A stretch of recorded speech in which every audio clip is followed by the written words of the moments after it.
Chapter 22. Direct Marketing Success. By Dr. John M. Latourette. Guidance from higher intelligence can take many forms.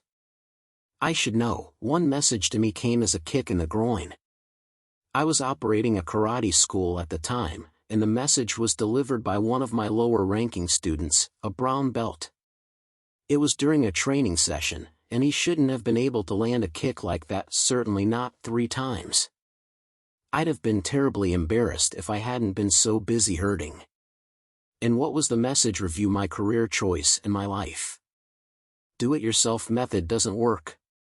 I was brought up by my parents to be a hard worker. So after I found my niche in life as a martial arts instructor, I worked hard at doing what I love to do. In fact, I was working 60 to 70 hours a week, 52 weeks a year, doing what I love to do. After 6 years of pounding away hour after long hour, my chosen field wasn't fun anymore, it was just hard work. So I looked for something that would help make my life better. I'd studied the popular money-making courses and the current self-help books. Some of them were good, especially Think and Grow Rich by Napoleon Hill, but they were all missing something. I read books that told me I could program my brain to become a money magnet, but they never told me how. I first heard about Silva in 1970, after my release from the Army. I was a Korean language codebreaker and a translator, and I'd served 3 years in Korea. During my stay there I also earned the 3rd-degree black belt in Taekwondo, a Korean form of specialized self-defense that emphasizes the kicking arts. At first I was only looking for something that would help enhance my martial arts ability. The Silva system seemed to be an answer. It fit with my logical, precise mind. I wanted to get much better at martial arts, so I programmed my unconscious to give me that skill. Notice that I left out the step of the higher intelligence connection, or the deserving. Well, what you don't deserve and have not earned, you can't get. But I didn't know that, at least, not at first. Then I got that painful message by way of my brown belt student. That night I went to level and asked mentally how it happened, since I was programming to be better, not worse. The answer that came back was simple: I didn't deserve to be better. I was shocked. What did deserve have to do with anything? I thought all I needed was proper programming. My next step was to ask, what do I need to do to deserve to be better? A major attitude adjustment. The answer that came back was a real shocker: to stop drinking alcohol and stop smoking cigarettes, and then to ask again. I couldn't believe it. My inner conscious mind was talking back to me. I decided to ignore it. The Christmas party was only 2 days away, and I didn't want to miss that party and all that booze because of voices in my head. I had a great time at the party. At about 2:30 a.m., Mary, the wife of the man hosting the party, asked me to take the last case of beer home with me. Otherwise her husband would drink it all and be sicker than a dog. I agreed and grabbed the last case on my way out the door. Before I'd gotten 5 steps towards my Jeep I heard the screen door slam open and this drunk was running out the door after me. "You can't take my beer, I'll kill you," he screamed at me. I just looked at him, totally amazed, because for the first time I didn't see a friend. Instead I saw a fat old man with vomit running down his chest and fresh urine stains on his trousers. Just then, a voice spoke in my right ear, saying, "That's you in 10 years. It wasn't a voice from my unconscious mind. Need to change and to adopt a better living style so I could deserve what I was programming for. I haven't touched a drop of alcohol since that night. My point is this: higher intelligence works in ways that we mere mortals have trouble understanding. So I don't bother trying to understand anymore, I just accept the blessings that fall my way after proper programming. I now know that if I program properly I will either get what I program for, or I will get a training methodology that I can undertake, so I will deserve what I've programmed for.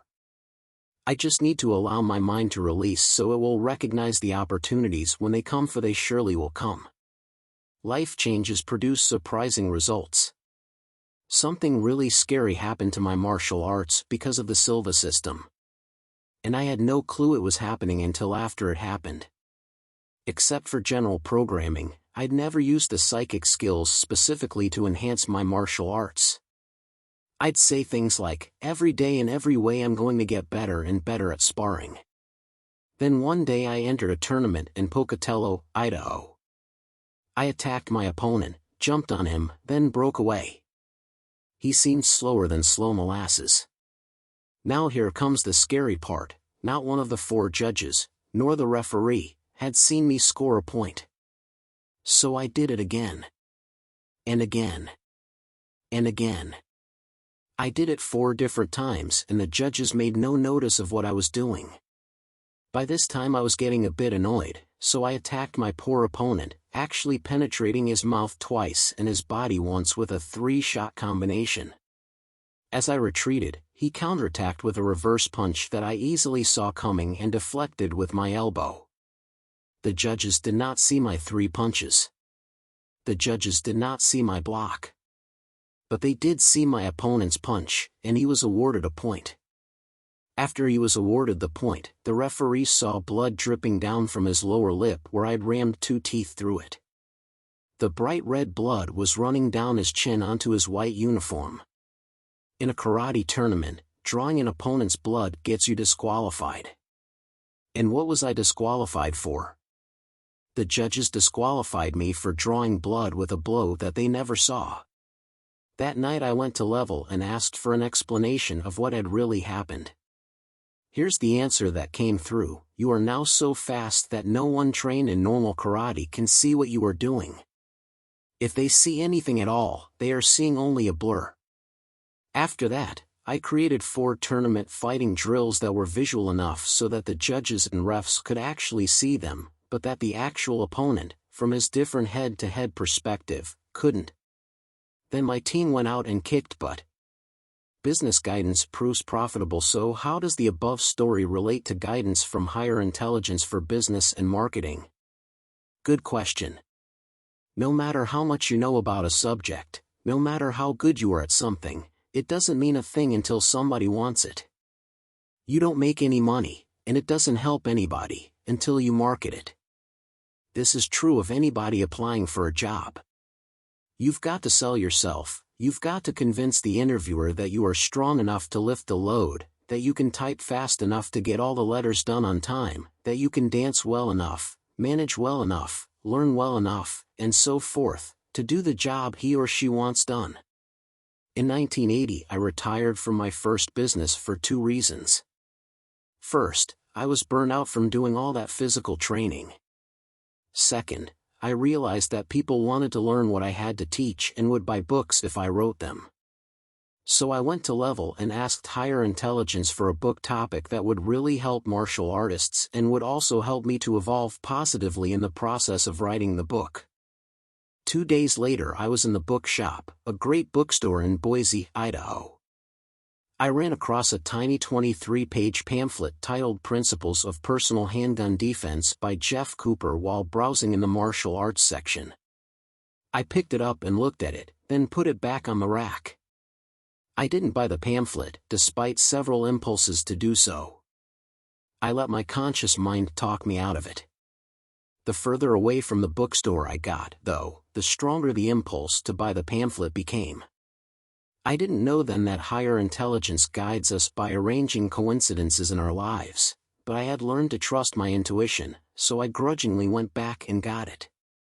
Principles of Personal Handgun Defense is a small report on mental training principles for police officers, special forces and mercenaries, or anyone else that might encounter handguns in their job. As I read it, I wondered why I'd even paid the $5 for it. I read the pamphlet over and over again. Finally the light flashed on in my head. What higher intelligence was trying to tell me finally broke through. I realized that no one else in the world had ever written a martial arts book on mental training. That's how my first book, Mental Training of a Warrior, came about. I expanded on Jeff Cooper's concept, making it applicable to martial arts athletes. I also wanted to make decent money and gain positive recognition from those who really counted in the martial arts field. So once again I went to Level and asked for guidance. I was told to send a copy of the manuscript to Grandmaster Ed Parker for my thesis requirements for 5th degree black belt. He loved it and agreed to write the book's preface. He also promoted me to 5th degree black belt. This was back when a 5th degree black belt was a rare and prized commodity. I didn't get an answer at that time to the part of the question about making money. The next day, though, I was having some karate brochures printed at the local print shop and I mentioned my manuscript to the printer. He told me to publish the book myself and that he would print it. That sounded good to me, so we talked numbers. He wanted $7 per book and a minimum of 1,000 copies printed before he'd agree to do the job. There was no way I wanted to pay that much money, $7,000 up front. It didn't seem right to me, so I backed off quickly.